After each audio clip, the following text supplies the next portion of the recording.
कुणाला कुठं जायचं ते जाऊ शकतात. अजित पवार यांचे वक्तव्य. बिनविरोधच्या मुद्द्यावर मनसे न्यायालयात जाणार.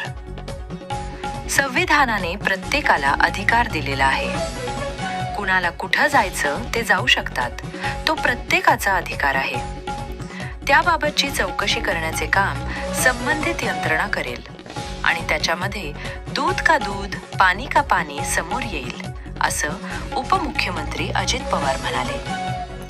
राज्यातील महापालिका निवडणुकीतील बिनविरोध पॅटर्न विरोधात मनसे न्यायालयात जाणार आहे.